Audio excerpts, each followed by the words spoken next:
What can we start with? We're rolling. Okay. And it looks like it's pretty good popping wise. Okay. I guess. Let me zoom this out. I got it set up to do audio from here on out, but I'm just going to take a still picture when we wrap this up. And we'll use the still picture as the main shot Okay. until I can get the video rolling with it. But for now, you've got some audio. Our NAACP chair, Eric Onspa, made a comment about wokeness. And I'll have you both read the comment he made about wokeness, the comment that was pushed back against him, and then close it out with the comment that you laid out. Okay.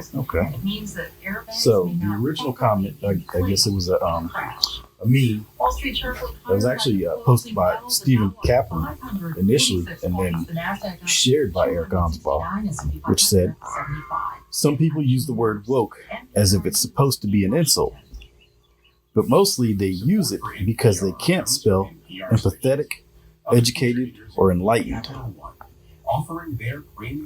Now, is this the quote from Eric Onspa, or is this the meme originally? This is the original meme that was posted by Stephen Kaplan and then shared by Eric Onspa. Okay. Two people in Franklin County that I think highly of. Stephen Kaplan and his volunteer work with the homeless shelter. Mm-hmm. He's great.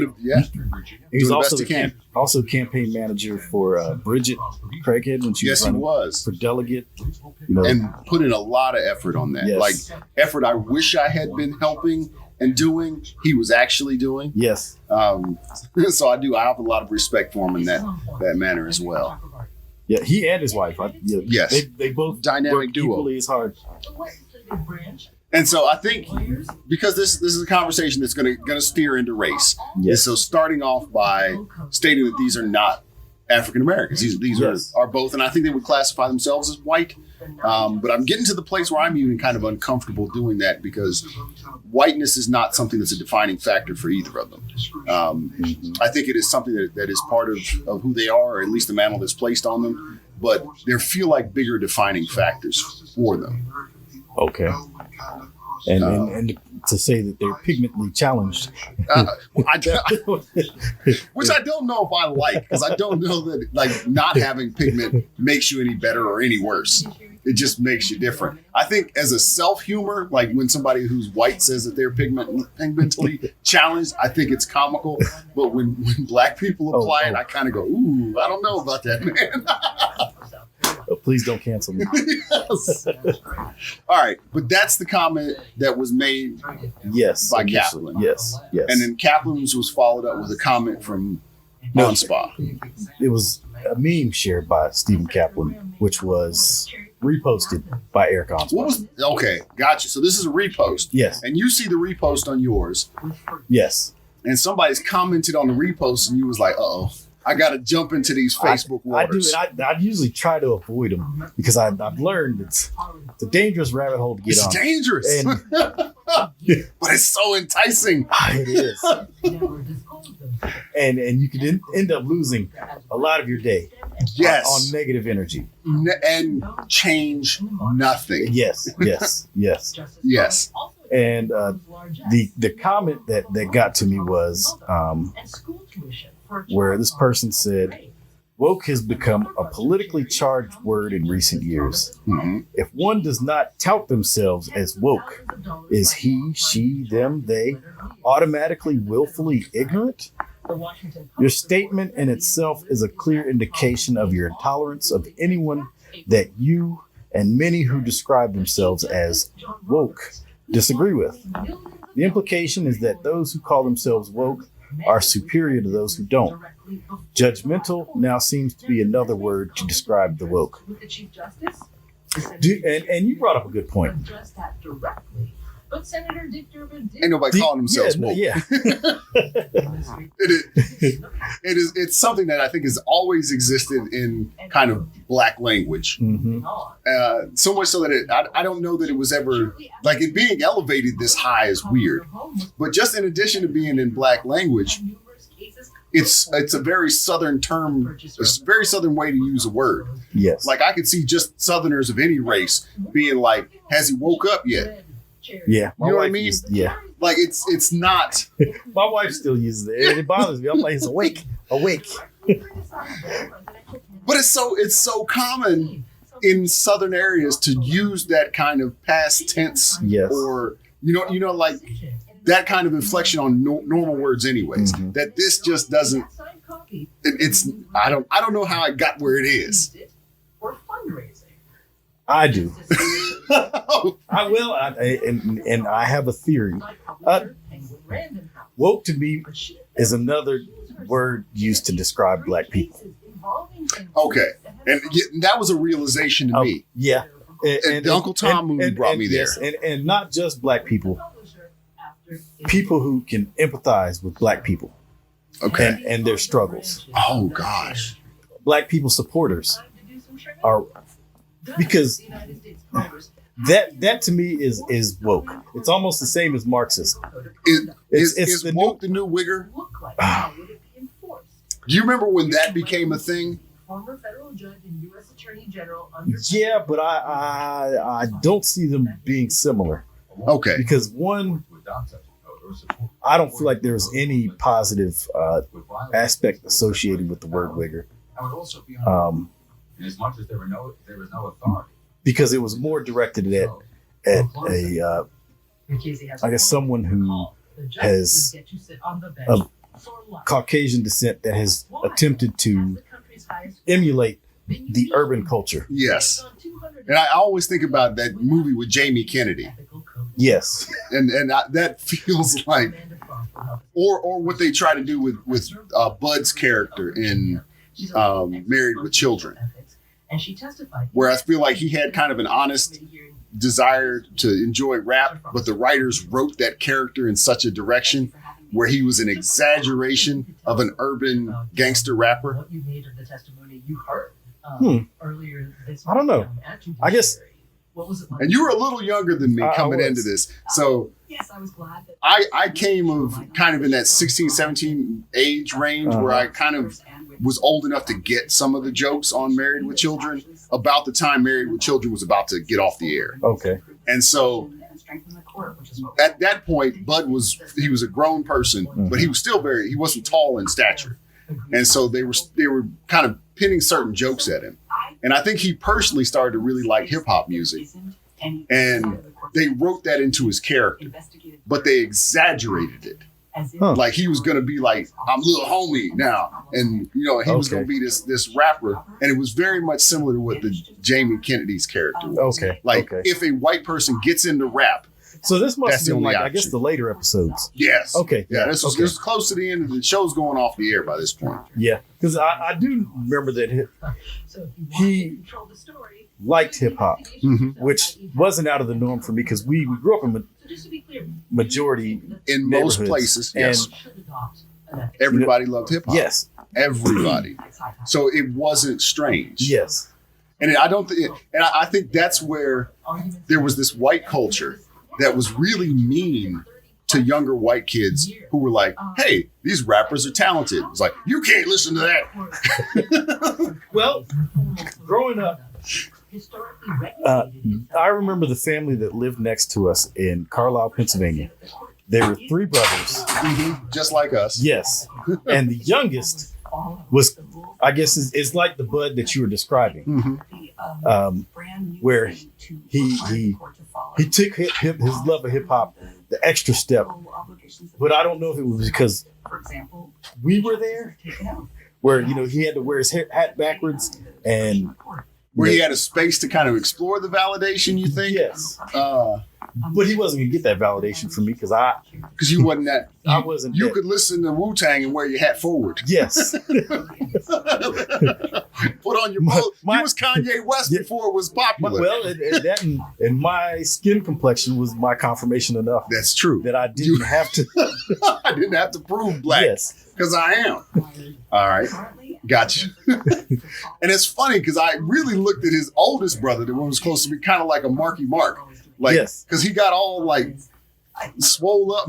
And Marky Mark was a rapper. Yes. Was kind of but it was a cleaner rap because it was more spun off of, I think, even that New Kids on the Block version of soul music. In an ideal world, Yeah. And he was kind of the New Kids on the Block version of hip hop. But Even Well, used that Wild Side, as the background for his. Which who was the artist that did that originally? Lou Reed. Lou Reed. Using Lou Reed as his samples, even kind of confirmed this. Like he's a white rapper, but he's going to stay in his lane. Kind of feeling that we had in the '90s. Yacht vacations. Okay. Yeah. This is taking us way off. It has. And if we pull this back to your response, which I think you got to read. Oh. If you read the response you typed back in, Okay. I think that's gonna recenter us because we've gone way out here on hip hop. But back to the original post about woke. Yes. And this is the statement that I wrote, that basically the issue is at hand is not whether someone is woke or not. The real problem arises when someone tries to undermine your position or political stance or social issues by attacking the term you use to describe it. Especially since, nobody really comes out and says, hey, I'm woke. Yeah. So, for example, dismissing your ideas as simply being woke is an attempt to discredit your stance without actually engaging with the substance of your argument. Mm-hmm. So it's a reason for them to discredit or not even listen to you. Right. Which I feel like that is part of the purpose of even setting these microphones up in the first place. This idea of being misunderstood. Yes. Is somebody's made this judgment call about you before you've even gotten there. And being able to classify someone as woke, Antifa, Marxist, all of that is dismissive. And I think my earlier point that we pulled off on this tangent was the Wigger wasn't that dismissive. It was saying you were falsely associating yourself with negative parts of Black culture. Okay. And woke isn't saying that. Woke is saying you're associating with something that's real, but it's real bad. Yeah. Okay. And I don't that's not what I thought. That's a new understanding for me. I guess I don't see it as being them thinking that it's real bad. It's just woke feels something like that the doesn't devil. exist. I don't think because they haven't experienced it, they are not willing to say it exists. And see, I don't know. For them, woke is the devil. And here, for me, the devil doesn't exist. I don't think there's any such thing as, like, there's no hoofed guy with a pitchfork. And I'm very Christian. Mm-hmm. Like, there's no hoofed. I think devil means deceiver. I think, being a deceiver is something human. Like, I don't want to be caught for bad things, so I lie. Like, I don't need some mystical ghost to get in my body and do that. I do that to protect myself. So the devil is within. The devil is within. Okay. And I think that's part of the point of Christianity, is to remind you can't save yourself from within. Because if it comes down to it, you're going to do what you got to do to save yourself from the consequences. And so I feel like woke feels that same way. Is if I can say the devil's out there somewhere, I don't have to do anything to myself. Like I can fight the devil. I'll always be good and perfect. But if I am the devil, then I have to constantly work on myself. And so this complaint of woke, this complaint of Marxists saying that the problem's over there, prevents anybody from having to do anything. Yeah, and I guess that's what bothers me is that they don't have a stance, so they're going to be anti your stance. Yes. Yes. It's like, why focus so much energy? Even the fact that somebody, to me, there was no need to take offense to this post because they're saying, pretty much anybody who is anti-woke. Yes. I respected the guy who got on there and said, hey, I'm educated. I have empathy, but I'm not woke. Hey, stay asleep, brother. Yeah, that's fine with me. But the problem we have problem is is people when that say you are woke and you are saying you're woke and you're saying you're better because you're woke. And most of us go, we don't say that. Yes. Oh, who you talking about?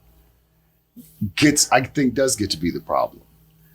How do we have a conversation? So I think at some point, tough my greatest desire is to sit across from somebody and talk with them about woke. Like the person that made that first comment, how do I get him to sit in that chair and ask that question? Hey, who is this person that you know that says this? And what do you imagine their response would be? Like if you set them down and go, who is the woke person? When you think of a woke person, who is it? I've had this conversation, and I feel like a woke person is, somebody that I can agree with.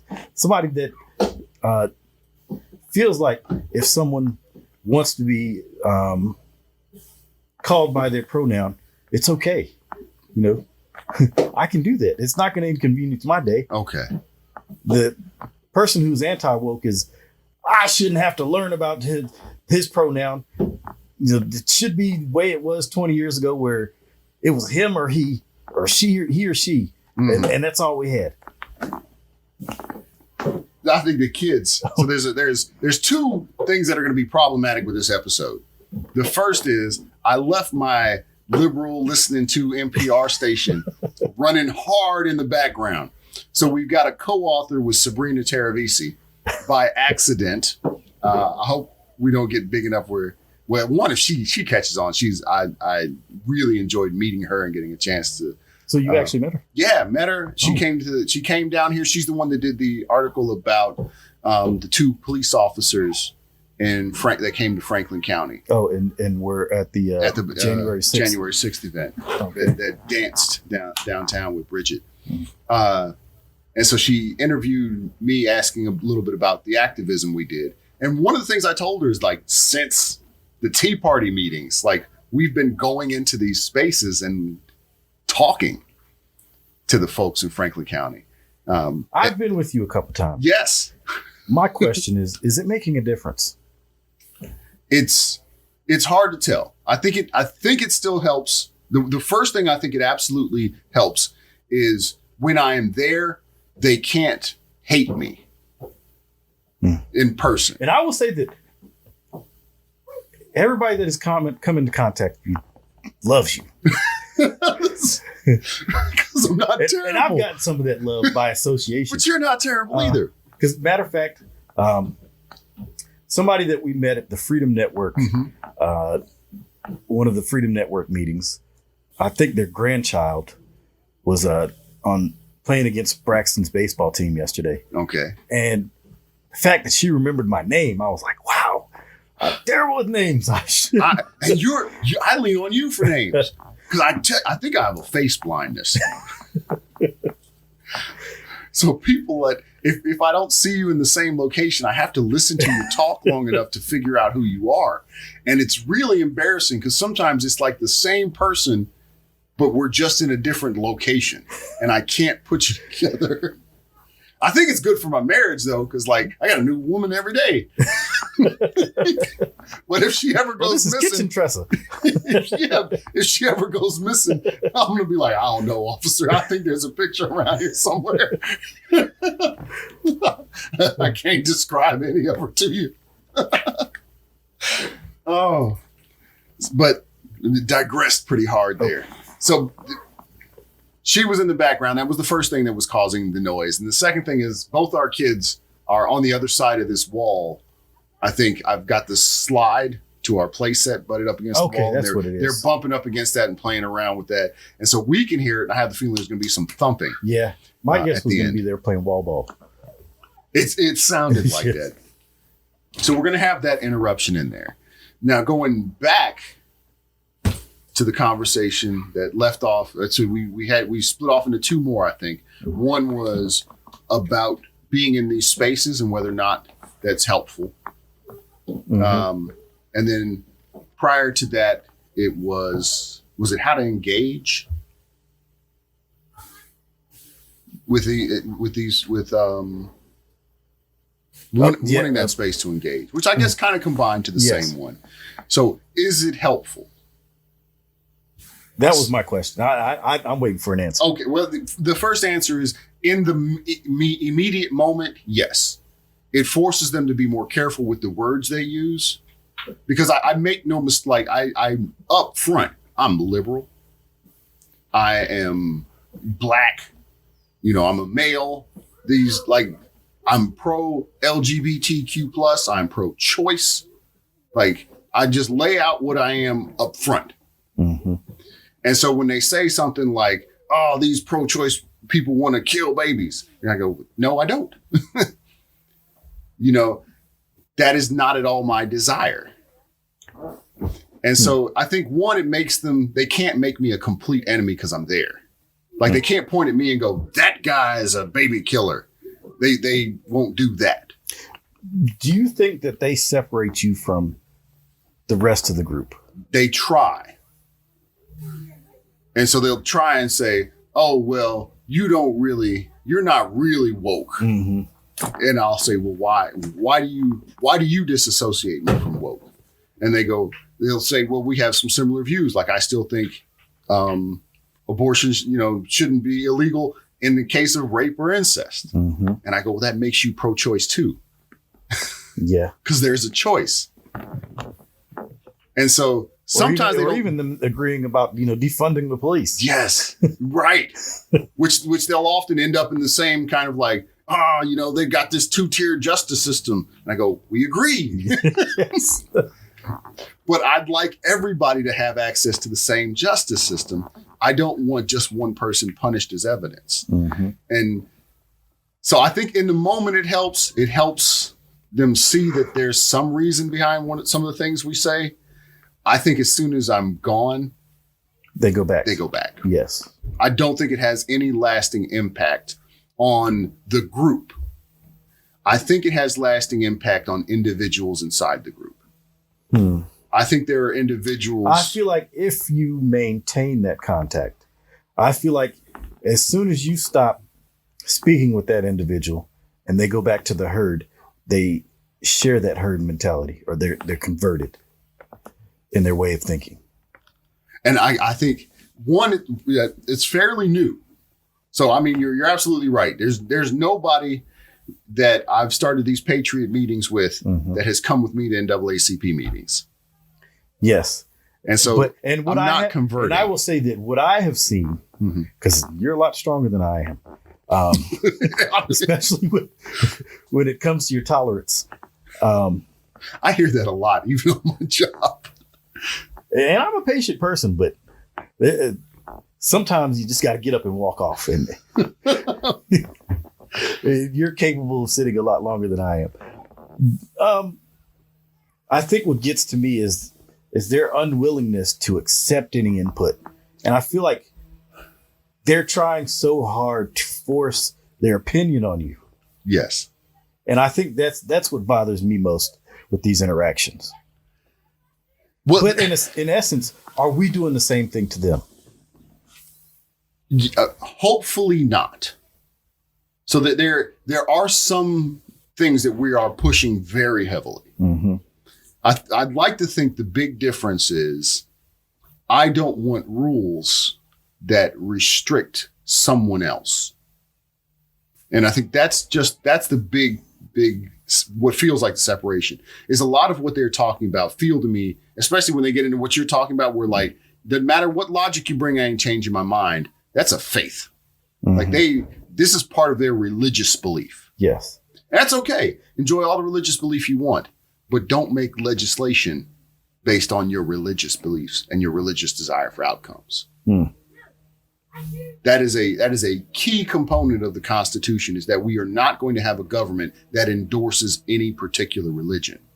Yeah. And so that's where I get in. When they start talking that, it's like, you enjoy that belief. Spread it to your family. Don't make a law about it. Mm-hmm.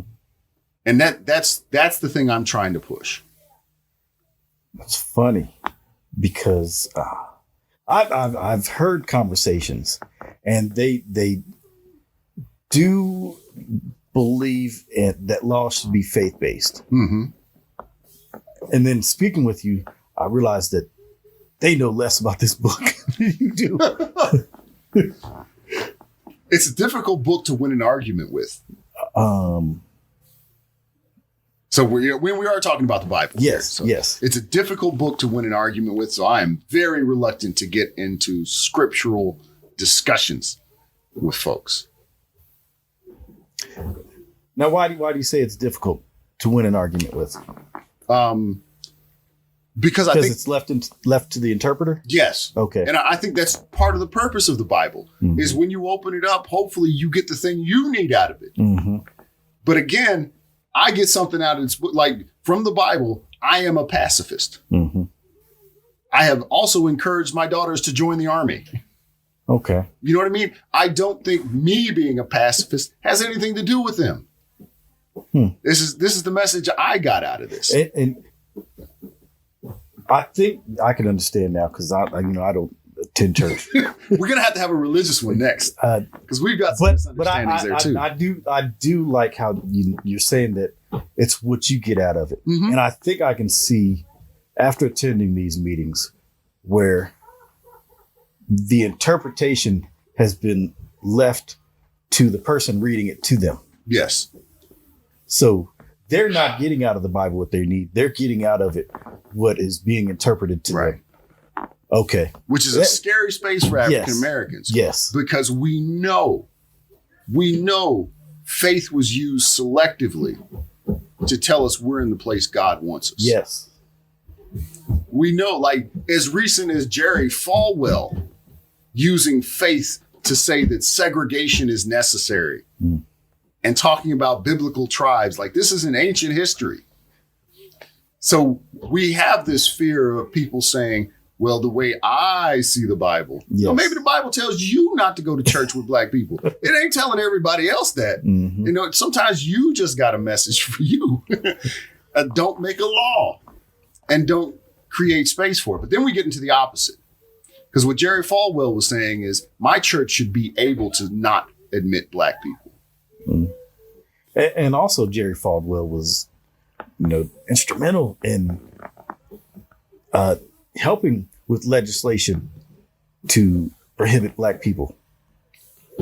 Yeah. This is my assumption. I think I've heard it in a documentary. Correct me if I'm wrong, but he was very outspoken on segregation and convincing legislators.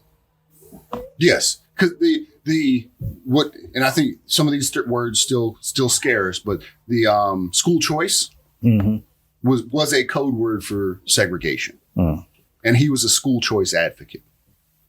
Even his development of some of the high schools in the area, the way the college came about, some of these things still feel concerning to African Americans, even after Falwell changed his mind and started working in opposite directions.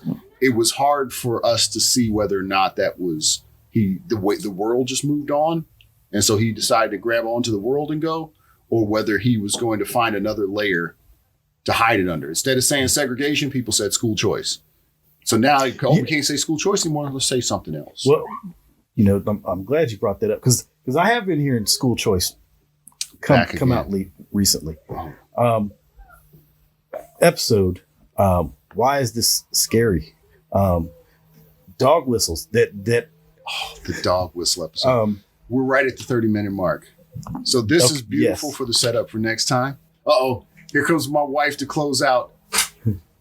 The neater of no microphones. I recognized her by her look. And her location. I was talking about my face blindness. That's true. I had to do that sometimes with my kids. Is that Mackenzie? Just like, man, that's Mackenzie. There's been a couple times where it was not. So I'm always a little nervous to go pick her up. Get home. Trust will be like, who is that? Why do we have root beer? Is that from Tennessee? Yes. Yes. Might need to pick up some vanilla ice cream. All right. Well, we're going to close this episode. We need to close the episode. We're hitting right on it. All right. Next time, dog whistles and choice. Yes.